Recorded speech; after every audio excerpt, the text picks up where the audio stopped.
Hay un ser que en este instante mismo, mientras tú respiras, mientras el sol calienta tus espaldas, mientras tus hijos duermen en sus camas, se mueve entre los hombres como un león que busca a quien devorar. Y la mayoría de los que llenan los bancos de las iglesias cada domingo no tienen la más mínima idea de cómo este enemigo nació. No saben de dónde salió. No comprenden la terrible lógica de su origen. Y porque no lo comprenden, lo subestiman. Y porque lo subestiman, son devorados por él. Voy a llevarte al momento más oscuro y más asombroso de toda la historia del universo. No a un evento registrado en los periódicos de Londres. No a una batalla que los hombres puedan ver con sus ojos carnales. Te llevaré a los pasillos eternos del cielo mismo, donde la primera sombra jamás concebida comenzó a formarse en la mente de un ser que había sido creado perfecto. Y lo que descubras en ese momento, si tienes oídos para oír, cambiará para siempre la manera en que ves tu propio corazón. Porque el error de este ángel no fue algo ajeno a ti, amado amigo. Fue algo que tú repites, que yo repetí, que repetimos cada vez que decidimos que nuestro trono es más importante que el trono del Dios que nos creó.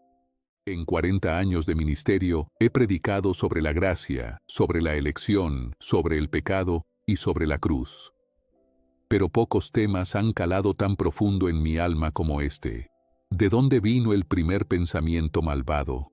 ¿Cómo nació la oscuridad en un universo que Dios había creado perfectamente bueno?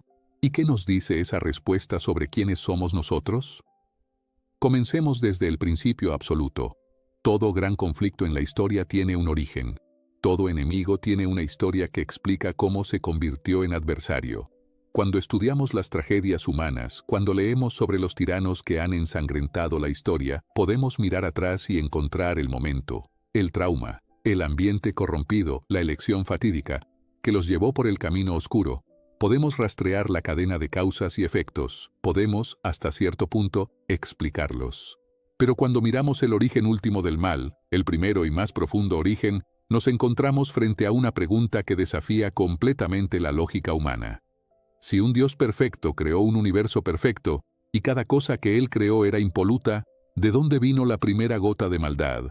Esta pregunta ha atormentado a filósofos, ha sido usada por escépticos para atacar la fe, y ha confundido a millones de creyentes bien intencionados que no sabían cómo responder. Hoy, con la autoridad de las Escrituras y de la sana doctrina reformada que por la gracia de Dios he predicado durante décadas, voy a responderla. Pero primero debemos establecer una frontera que la mayoría de los hombres nunca han entendido correctamente. La frontera entre Dios y todo lo demás. Cometemos un error gravísimo cuando pensamos en los ángeles como si fueran versiones ligeramente menos poderosas de Dios. Como si Dios fuera el maestro y los ángeles fueran sus alumnos más avanzados. Como si la diferencia entre el creador y la criatura más excelsa fuera simplemente una diferencia de grado, más poder aquí, más sabiduría allá. Este error, aparentemente pequeño, tiene consecuencias teológicas devastadoras. La verdad es esta. La distancia entre Dios y el ángel más sublime que jamás existió es infinita, absoluta, inconmensurable. Dios es increado. Siempre ha existido. No tiene principio ni fin. No depende de nadie ni de nada para continuar existiendo. Su existencia es la base fundamental de toda existencia. Él es el yo soy, el ser que es por sí mismo, en sí mismo, para sí mismo. Cuando Moisés preguntó su nombre, Dios no dijo, soy muy poderoso, ni soy muy sabio. Dijo, yo soy el que soy. La existencia misma es su naturaleza.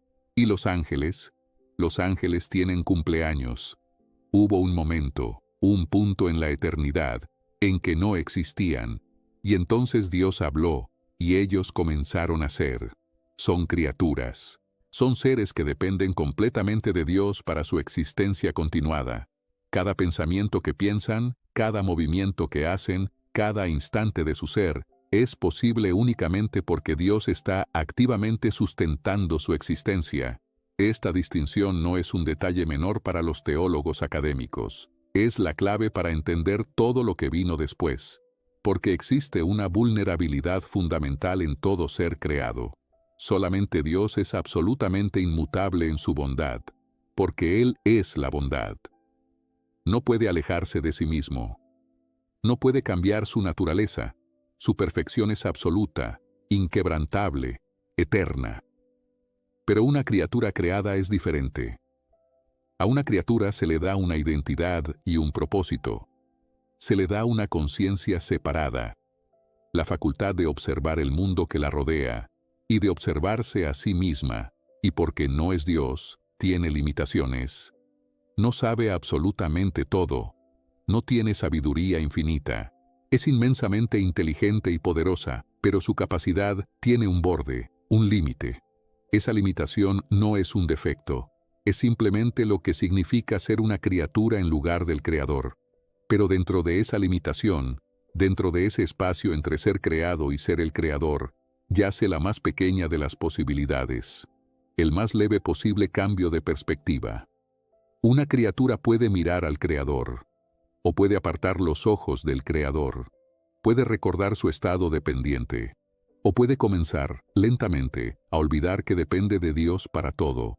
Ese equilibrio delicado, entre saber que eres criatura e imaginar que eres independiente, es el lugar preciso donde la primera sombra comenzó a formarse. Ahora bien, ¿quién era este ser? Las Escrituras no nos revelan todo, pero nos dicen suficiente. Era un ángel de rango altísimo, de una belleza y una sabiduría que superaban a todos sus pares, cubierto de esplendor, situado en una posición de inmenso honor en las cortes celestiales. Y era perfecto, impecable desde el momento de su creación. La Escritura lo dice con claridad terrible: eras perfecto en todos tus caminos, desde el día que fuiste creado, hasta que se halló en ti maldad. Detente un momento ante esas palabras. Hasta que se halló en ti maldad. No dice que Dios puso la maldad en él, dice que fue hallada en él. Surgió desde adentro, fue generada internamente. Un ser perfecto, en un ambiente perfecto, delante de un Dios perfectamente bueno. Y sin embargo, la maldad brotó de su interior como una fuente envenenada. ¿Cómo es eso posible? Para responder esta pregunta, debemos cambiar fundamentalmente la manera en que pensamos sobre el mal.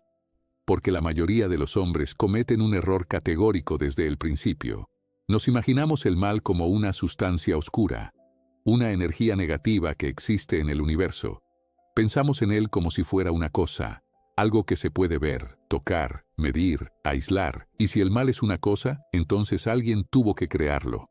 Y si Dios creó todo, entonces Dios creó el mal.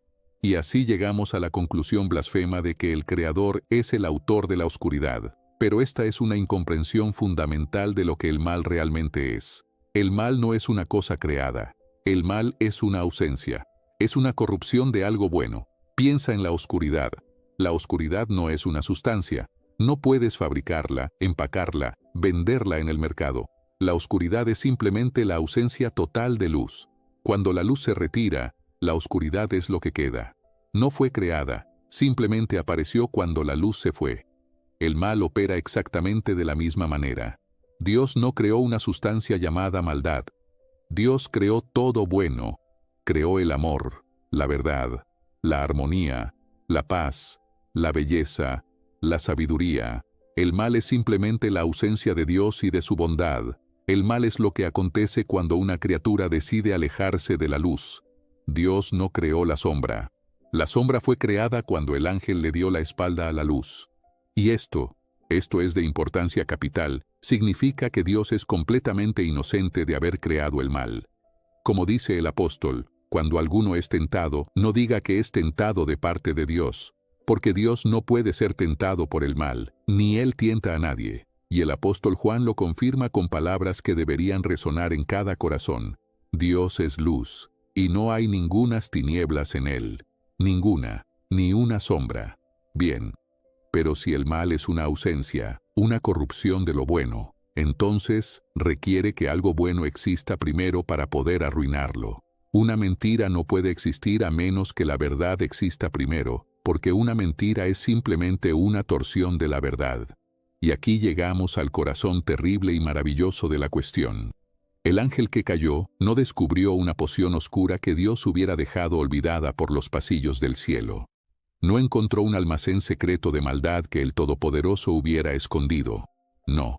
Ese ángel tomó las cosas buenas que Dios le había dado, su belleza, su inteligencia, su libre albedrío, y las torció fuera de su forma de vida. El mal no es una creación, es una distorsión trágica. Ahora bien, hay quienes preguntan, y es una pregunta justa, una pregunta que merece una respuesta seria. Si Dios sabía que crear seres con la capacidad de elegir podría llevar a esta terrible distorsión, ¿por qué les dio esa capacidad? ¿Por qué no creó simplemente seres que estuvieran permanentemente bloqueados para hacer el bien, sin posibilidad alguna de desviarse? La respuesta yace en el corazón mismo de quien es Dios. Dios es amor, y el amor tiene reglas absolutas.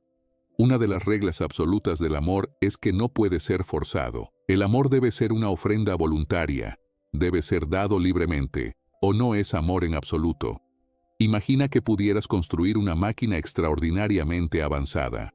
La programas para que te siga, te prepare los alimentos y pronuncie las palabras «te amo» cada mañana al amanecer. La máquina nunca te traicionará, nunca huirá, nunca discutirá contigo, es completamente segura. Pero, ¿sentirías que verdaderamente te amaba esa máquina? Por supuesto que no. Sabes que la máquina no tiene elección, solo ejecuta instrucciones. Sus palabras no significan nada, porque no tiene la capacidad de decir algo diferente. Para que el amor tenga un valor real, debe existir una alternativa legítima. El ser que dice, te amo, debe tener la plena capacidad de decir, te rechazo. La capacidad de alejarse es lo que le da al acto de quedarse su valor inconmensurable. Dios no quería un cielo lleno de máquinas biológicas o espirituales. No quería un universo de esclavos que le obedecieran porque no tenían otra opción. Quería un universo lleno de seres inteligentes y hermosos que miraran su bondad y libremente eligieran adorarle. Pero para crear seres capaces de ese nivel elevado de amor auténtico, Dios les concedió la capacidad de actuar conforme a su propia naturaleza, de responder a Él no como marionetas movidas por hilos, sino como criaturas que actuaran según lo que verdaderamente eran. Y cuando das a una criatura esa capacidad de responder conforme a su naturaleza, debes también, inevitablemente, necesariamente, aceptar que una naturaleza que se tuerza producirá una respuesta torcida. No puedes tener una moneda con un solo lado. Si la elección por Dios es real, la elección contra Dios también debe ser real. Dios, en su infinita sabiduría, eligió crear seres que respondieran a Él conforme a su propia naturaleza, sabiendo desde la eternidad lo que resultaría, y decretando que aún las consecuencias más oscuras servirían para manifestar su gloria y su gracia de maneras que ninguna otra situación podría revelar. No actuó a ciegas. No fue sorprendido. Dios no acepta riesgos. Dios decreta fines, y sus decretos son infalibles. La posibilidad de que una criatura se apartara no era una amenaza al plan de Dios, era parte del plan de Dios, que termina en una gloria que ni los ángeles mismos comprenden todavía. La libertad era la parte más hermosa del diseño, era la corona gloriosa de la creación. Y también era una responsabilidad terrible y pesada. El ángel tenía el potencial de la devoción total, o de la destrucción total. Pero aún no he terminado contigo, porque hasta aquí hemos establecido que el ángel era perfecto, que tenía libre albedrío, y que el mal es una torsión de lo bueno. Pero todavía no hemos respondido la pregunta más difícil. ¿Cómo comenzó exactamente la torsión? Si vivía en un lugar perfecto delante de un Dios perfecto, ¿qué le dio la idea de apartarse? Escucha con cuidado. Cuando Dios creó a este ángel de alto rango, lo hizo increíblemente hermoso e increíblemente sabio. Estaba cubierto de esplendor. Ocupaba una posición de gran honor en los reinos celestiales, y por un periodo de tiempo desconocido, este ángel usó toda su belleza y toda su sabiduría para su propósito establecido, reflejar la gloria de Dios. Era como una magnífica ventana de vidrio emplomado. La ventana es hermosa. Sus colores son deslumbrantes, pero su verdadero propósito es dejar que la luz del sol brille a través de ella en colores vívidos. La ventana no genera la luz, solo la exhibe, solo la transmite. La fuente está afuera, y la ventana existe para mostrarla. Y entonces llegó el momento fatal. El ángel cambió su enfoque. En lugar de mirar hacia afuera, hacia la gloria interminable de Dios, volvió los ojos hacia adentro. Comenzó a mirarse a sí mismo. Contempló su propia luz brillante, observó su propia inteligencia masiva, sintió su propio poder significativo, y en lugar de sentir una gratitud abrumadora hacia el Dios que le había dado todo eso, comenzó a sentir algo diferente, algo nuevo, algo que nunca había existido antes en el universo. Comenzó a sentir una profunda sensación de importancia propia. Ese fue el momento exacto en que ocurrió la torsión. Simplemente tomó una cosa buena, su propia belleza dada por Dios, y la hizo el centro de su universo. Miró el espejo y se enamoró de su propio reflejo. Olvidó que era solo una ventana. Comenzó a creer que era el sol. Este giro hacia adentro es la raíz de todo orgullo. El orgullo es el pecado original, no el asesinato, no el robo, no la lujuria. El orgullo, la decisión silenciosa e invisible de que ya no necesitas al Creador. La creencia de que eres suficiente por ti mismo. La convicción de que tus méritos son tuyos. No regalos de un Dios generoso, sino posesiones legítimas que mereces por derecho propio. Y he predicado en el Tabernáculo Metropolitano de Londres a miles y miles de almas durante décadas, y puedo decirte, con la autoridad de 40 años de observar el corazón humano, que este mismo orgullo, este mismo giro hacia adentro, es el pecado que más destruye a los hombres que se sientan en los bancos de las iglesias. No el borracho que blasfema en la taberna, el hombre respetable, bien vestido, que inclina la cabeza en oración, y en su corazón nunca ha inclinado verdaderamente la rodilla. Quizás crees que ya entiendes. Pero, amado, solo has visto la sombra. Déjame mostrarte la sustancia. Analicemos paso a paso cómo ocurrió esta terrible decisión. Porque el pecado siempre comienza como un argumento silencioso en la mente, mucho antes de que se convierta en una acción visible. El primer paso fue la admiración. El ángel admiró su propia perfección. Y aquí debemos ser cuidadosos. No hay nada malo en reconocer que Dios te ha creado bien. La gratitud por los dones que Dios nos da es un acto de adoración. El problema no fue que notara su propia belleza. El problema fue que la admiración se convirtió en el segundo paso. La obsesión propia. Se absorbió en sus propias cualidades. Pasó su tiempo meditando en su propia grandeza. En lugar de que su conciencia fluyera continuamente hacia Dios, la fuente de todo, comenzó a circular sobre sí mismo, como un río que deja de fluir hacia el mar y comienza a girar sobre sí mismo, acumulando lodo. El tercer paso fue la comparación. Comenzó a mirar a los otros ángeles y a notar que él era de rango más elevado. Luego miró a Dios. Sabía que Dios era el gobernante supremo, pero comenzó a resentir la brecha entre ellos. Sintió que su belleza era tan grande que merecía sentarse en el trono más alto. Dejó de ver a Dios como un padre amoroso y comenzó a verlo como un rival que lo retenía. ¿Te ves a ti mismo en esto, querido amigo? Porque yo me vi, antes de que la gracia de Dios me alcanzara en Colchester, cuando era un joven sin Cristo, aunque nunca lo habría admitido, yo también medía, comparaba, calculaba mi valor en relación con el de otros. Y cuando no estaba satisfecho con mi posición, el resentimiento crecía. El cuarto paso fue la ambición. La obsesión interna se transformó en una meta externa. Formuló un plan. Decidió que ascendería, elevaría su posición, se haría igual al Altísimo. Igual al Altísimo. ¿Puedes captar el absurdo delirante de esa ambición? ¿Cómo puede una cosa creada llegar a ser igual al Creador increado? Es matemáticamente imposible, es filosóficamente absurdo, es como si una vela decidiera ser igual al sol. Pero el orgullo siempre produce ceguera. En el instante en que el ángel eligió elevarse a sí mismo, perdió su sabiduría pura. Su mente perfecta quedó al instante infectada de insensatez. El quinto y último paso fue el compromiso definitivo. Tomó la decisión consciente y deliberada de cortar su dependencia emocional y espiritual de Dios. Cruzó la línea desde un pensamiento fugaz hasta una postura permanente de desafío. Y en ese preciso momento, su naturaleza cambió. La belleza permaneció en el exterior por un tiempo, pero el interior se volvió retorcido, oscuro y absolutamente frío. El ángel de luz se transformó en un adversario. Ya no era un adorador, era un enemigo. Y este resultado lo generó por completo él mismo. Dios no lo empujó. Dios no le tendió una trampa. Dios simplemente le dio la dignidad de la autodeterminación.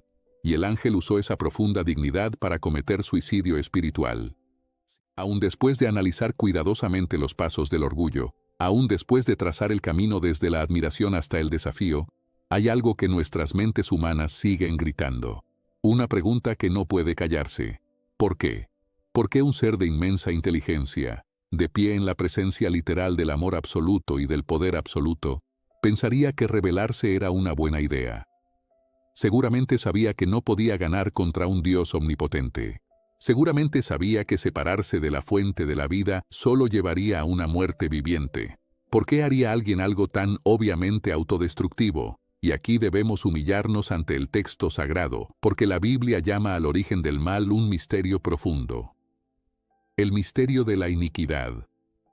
La razón por la cual no podemos explicar completamente la lógica del primer pecado es porque el pecado es fundamentalmente ilógico. No tiene razón racional. No tiene justificación. Y esto es crucial de entender, queridos amigos. Si pudiéramos encontrar una razón perfectamente lógica para que el ángel se rebelara, entonces la rebelión tendría sentido. Y si tuviera sentido, estaría de alguna manera justificada. Si Dios hubiera sido injusto con él, la rebelión sería una respuesta lógica a la injusticia. Si Dios hubiera ocultado su bondad, la rebelión sería una respuesta lógica a la ignorancia. Pero Dios era completamente justo, completamente bueno. Revelaba su gloria constantemente. Por lo tanto, la elección de rebelarse fue un acto de pura locura. Una ruptura irracional en un universo racional. El ángel tenía todas las razones para permanecer fiel, y absolutamente ninguna razón para rebelarse. Y sin embargo, eligió la rebelión de todos modos. Esto nos muestra la profundidad aterradora del libre albedrío. Una criatura libre puede mirar una montaña de evidencia que apunta al bien, y todavía elegir caminar en la dirección opuesta, simplemente porque quiere. ¿Y sabes lo que esto me dice sobre ti y sobre mí? Nos vemos en esto mismo. ¿Cuántas veces hemos sabido exactamente cuál era la cosa correcta que debíamos hacer? Sabíamos que hacer lo incorrecto nos heriría a nosotros y a las personas que amamos, y sin embargo, elegimos lo incorrecto de todos modos. Miramos nuestros propios errores pasados y no podemos explicarlos. No podemos explicar nuestras propias pequeñas rebeliones. No debería sorprendernos entonces que no podamos explicar completamente la vasta rebelión cósmica del primer ángel caído. El mal es una absurdidad. Es un fallo introducido por un agente libre que eligió actuar contra la realidad misma. Y ahora escucha con toda el alma.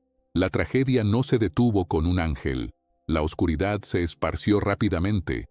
Un número masivo de otros ángeles perfectos miraron a este rebelde y decidieron unirse a su causa. Eligieron al ser creado sobre el Creador. Prefirieron la promesa del poder independiente sobre la realidad de la sumisión gozosa. Cambiaron la luz eterna por un vacío oscuro, simplemente porque ese vacío oscuro les pertenecía a ellos. ¿Cómo lo hizo? ¿Cómo persuades a seres perfectos a abandonar a un Dios perfecto? No los forzó. El amor de Dios respeta el libre albedrío, y el enemigo, en esa primera etapa, solo podía usar persuasión. Usó el primer arma que jamás inventó, la mentira. Porque era de alto rango y extraordinariamente hermoso, tenía gran influencia sobre el ejército angélico. Probablemente no se les acercó diciendo, conviértanse en monstruos malvados y arruinen el universo. No. Les vendió una versión distorsionada de la libertad. Plantó semillas de duda sobre Dios. Susurró que podrían alcanzar un nivel aún más alto de gozo si simplemente salieran de debajo de la autoridad de Dios y reclamaran su propia independencia. Apeló al mismo orgullo que acababa de descubrir dentro de sí mismo. Y los otros ángeles escucharon, consideraron los pensamientos, se involucraron en el debate, y finalmente, trágicamente, una enorme porción del ejército celestial hizo sus propias elecciones individuales de seguir al rebelde. Prefirieron la criatura al Creador. Su rebelión fue tan irracional como la de él. Cambiaron la luz eterna por un vacío oscuro. Y esa caída colectiva creó un vasto ejército de seres espirituales completamente hostiles a Dios y a todo lo que Dios amaba. La perfecta armonía del universo quedó permanentemente fracturada. Pero aún no he terminado contigo. quédate conmigo, porque lo más importante que tengo que decir está aún por venir. Y lo que viene puede perturbarte, porque se dirige directamente a tu corazón. Esta gran caída nos lleva a una de las preguntas más poderosas y difíciles de toda la teología. Cuando el ángel se reveló, Dios sabía exactamente lo que estaba sucediendo. Dios es omnisciente. Vio crecer la primera semilla del orgullo. Observó el reclutamiento de los otros ángeles. Cuando la rebelión estalló completamente, Dios tenía el poder último para terminarla. En un solo segundo, con una sola palabra, el enemigo, junto con todos sus seguidores, habría sido instantáneamente borrado de la existencia. El problema del mal habría sido resuelto de inmediato. La sombra habría sido destruida antes de tocar jamás la tierra. No habría habido tentación en el jardín. No habría habido dolor, ni sufrimiento, ni enfermedad, ni guerra en la historia humana. ¿Por qué Dios dejó vivir al rebelde? ¿Por qué permitió que el enemigo permaneciera y causara tanta devastación? Para entender la contención de Dios, debemos mirar el tribunal del universo. Cuando el enemigo se rebeló, su argumento fue esencialmente un ataque al carácter de Dios. Al buscar derrocar a Dios, el enemigo estaba afirmando que el gobierno de Dios era injusto. Estaba sugiriendo que el camino de Dios no era el mejor camino. Estaba presentando un sistema alternativo ante el universo entero que lo observaba. Estaba diciendo que la independencia de Dios llevaría a una existencia más elevada y más exaltada. Si Dios hubiera vaporizado inmediatamente al enemigo, ¿qué habrían pensado los demás ángeles? Habrían visto el poder increíble de Dios. Habrían sabido que no se debe provocar al Creador. Pero una pregunta aterradora habría quedado plantada en sus mentes para siempre.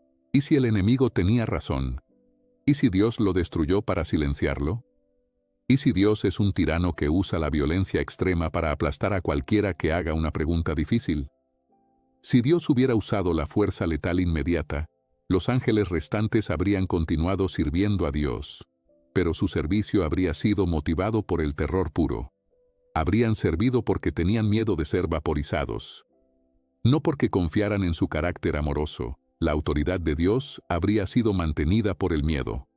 Y un imperio construido sobre el miedo es completamente contrario a un reino construido sobre el amor. Dios no quería simplemente demostrar que era el ser más poderoso en la habitación. Quería demostrar que era el ser más bueno en la habitación. Quería mostrar que sus caminos son los únicos caminos que conducen a la vida verdadera. Quería probar más allá de toda sombra de duda que el sistema alternativo del enemigo era un desastre absoluto. Y para destruir completamente el argumento del enemigo para siempre, Dios eligió el camino más difícil posible. Permitió que el enemigo continuara existiendo. Le permitió poner a prueba su sistema de rebelión. Dios dijo, en efecto, ¿quieres ver cómo es la vida sin mí? Te dejaré demostrar los resultados completos de tu filosofía. Y este mundo, y la larga y dolorosa historia del sufrimiento humano, es el resultado desgarrador de ese experimento cósmico. Dios permitió que el enemigo llevara su rebelión a la tierra. Cuando la humanidad eligió escuchar las mismas mentiras que los ángeles oyeron, la tierra quedó sumergida en la sombra. Dios dio un paso atrás, solo lo suficiente para dejar que las consecuencias del pecado se desarrollaran plenamente. Y el universo entero observa. Los ángeles observan. Están viendo qué sucede cuando las criaturas intentan vivir sin el Creador. Ven las guerras. Ven la codicia. Ven los corazones rotos. Los niños que lloran. Las tumbas que se multiplican. Ven la devastación masiva y horrorosa que proviene de un solo acto de orgullo. Al permitir que la rebelión madure, Dios está exponiendo al enemigo por lo que verdaderamente es. El enemigo prometió libertad, y entregó esclavitud, prometió iluminación, y entregó oscuridad absoluta, prometió elevación, y arrastró todo hacia el polvo. A través del largo y doloroso arco de la historia, el universo está aprendiendo una lección que jamás podrá ser desaprendida, que Dios es la única fuente de gozo verdadero, y que alejarse de Él es pura locura. Pero ahora escucha lo más bello de esta historia. El hecho de que Dios haya permitido que la rebelión continúe no significa que nos haya abandonado a enfrentarla solos.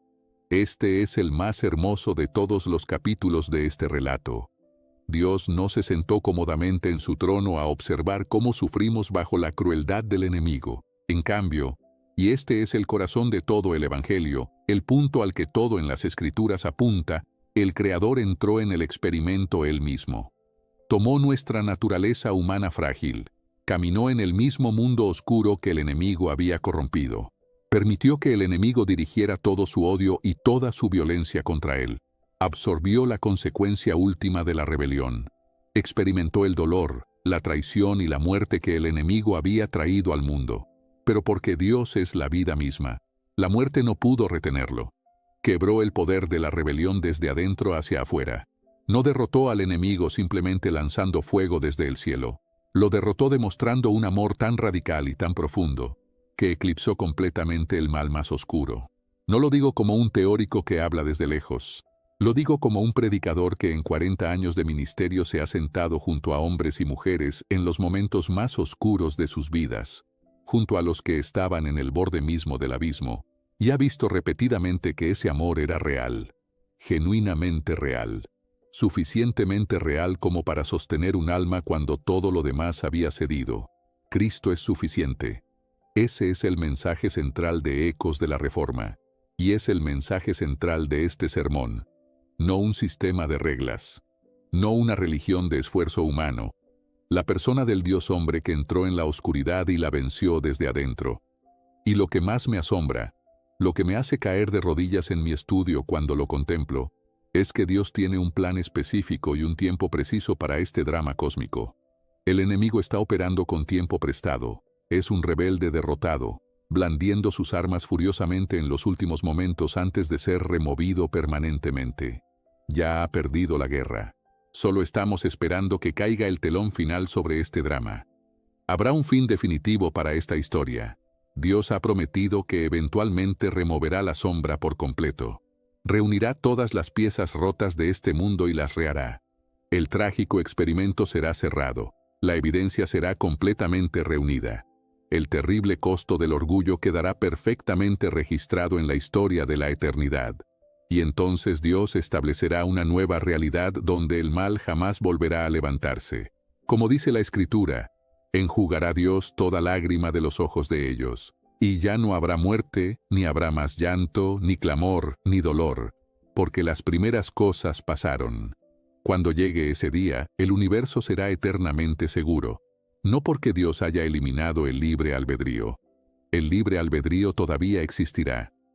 Las criaturas redimidas todavía tendrán la capacidad de elegir, pero nunca elegirán la rebelión, porque habrán visto exactamente a dónde lleva. Las cicatrices de este mundo serán la prueba eterna de que el camino de Dios es el único camino.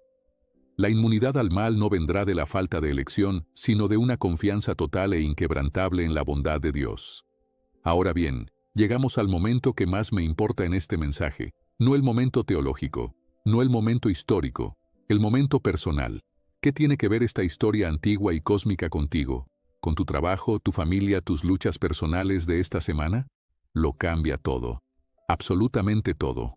Primero, esto quita la culpa de Dios. Cuando enfrentamos un sufrimiento terrible, y todos lo enfrentamos, es tan fácil levantar los puños al cielo y acusar a Dios. ¿Por qué me hiciste esto? ¿Por qué permitiste esto? Pero cuando entendemos que Dios creó un mundo perfecto y que un rebelde trajo la sombra a la existencia, nos damos cuenta de que Dios no es el autor de nuestro dolor. Dios es el autor de la vida. El enemigo es el autor del dolor. Y Dios es nuestro mayor aliado en la lucha contra la oscuridad. No debemos estar airados con Él por la fractura del mundo. Podemos correr a Él en busca de consuelo, porque Él odia esa fractura incluso más que nosotros. Segundo, esto nos muestra el peligro aterrador de nuestro propio orgullo. El enemigo no cayó porque cometió asesinato ni porque robó. Cayó porque miró en el espejo y decidió que era autosuficiente. Cayó por el orgullo. Y nosotros tenemos exactamente esa misma capacidad dentro de nosotros. Cada vez que decidimos que sabemos más que Dios, cada vez que elegimos gobernar nuestra vida por nuestras propias reglas, estamos repitiendo el primer pecado. Estamos dando un paso hacia la misma sombra. He predicado ante multitudes en el tabernáculo, Y lo que más me asombra no es el mal obvio que está fuera de las paredes de la iglesia, es el orgullo sutil que habita dentro de ellas. El hombre que lleva 40 años asistiendo al culto y nunca ha considerado seriamente que podría estar equivocado en algo. La mujer que sabe exactamente cómo Dios debería manejar su situación. El joven que asiente con la cabeza durante el sermón y luego vive como si el sermón no tuviera ninguna aplicación práctica para él. Ese orgullo sutil, ese giro imperceptible hacia adentro, es exactamente lo que destruyó al ángel más hermoso del cielo. Tercero, esto nos ayuda a comprender el caos del mundo. Cuando miramos los periódicos y vemos a personas haciendo cosas increíblemente crueles e irracionales, no tenemos que estar confundidos.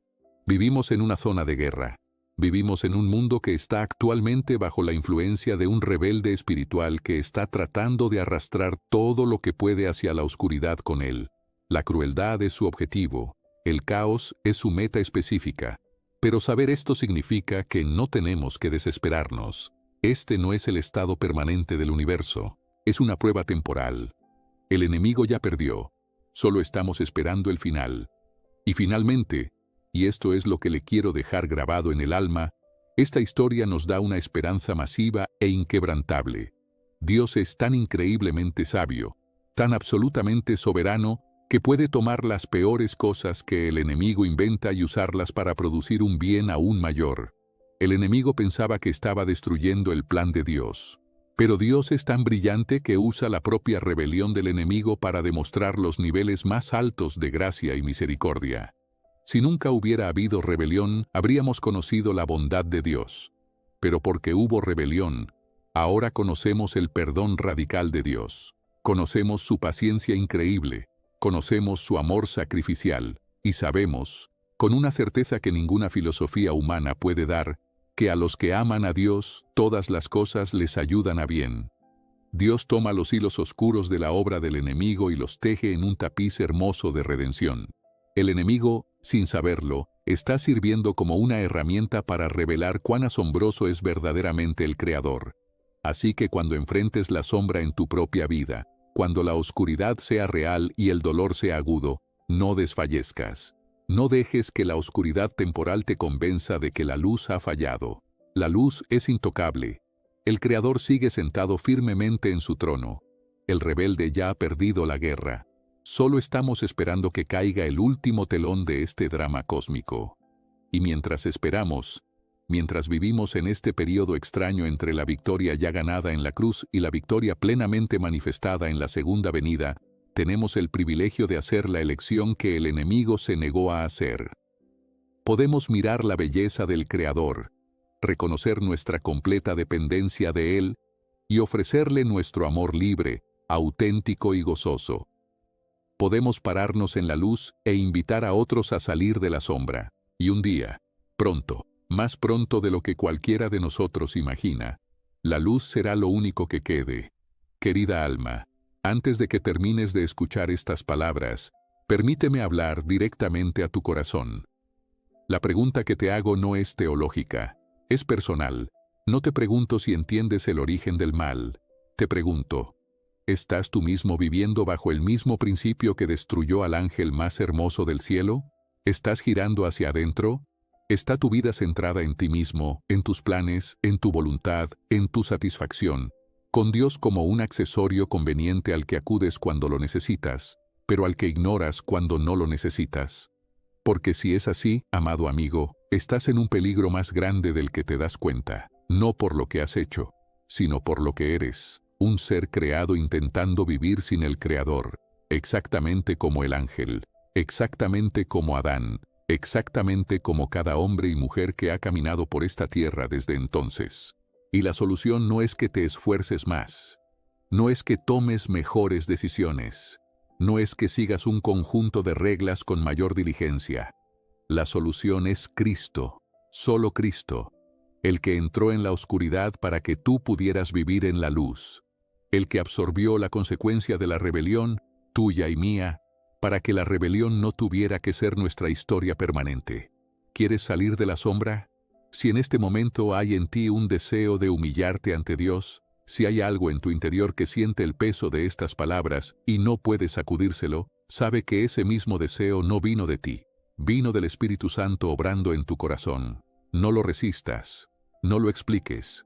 No lo apagues. No te pido que levantes la mano. No te pido que repitas unas palabras mágicas detrás de mí.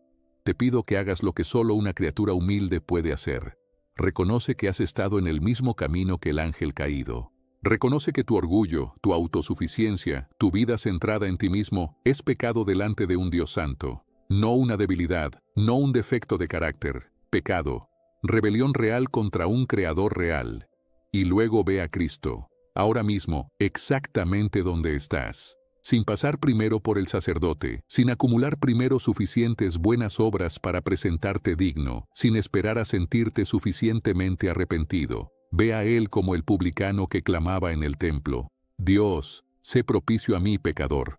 Arrójate sobre Él por fe en este momento. No me mires a mí, mira a Cristo. No confíes en haber dicho las palabras correctas. Confía en Él.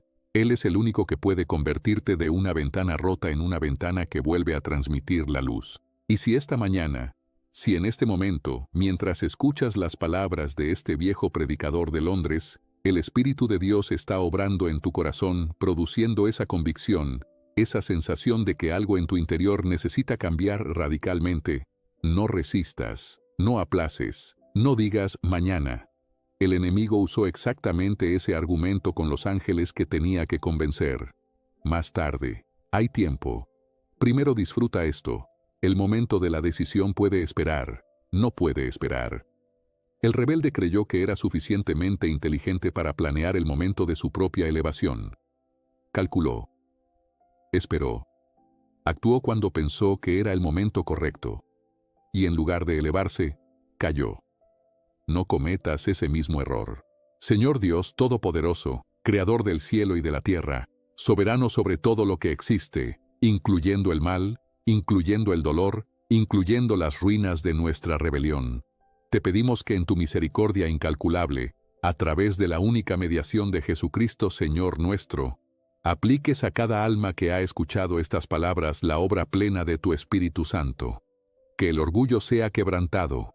Que la autosuficiencia sea expuesta, que la gracia fluya, no por nuestros méritos, que no tenemos ninguno, sino por los méritos infinitos del Cordero que fue inmolado desde la fundación del mundo. En el nombre poderoso de Cristo. Amén. Sí.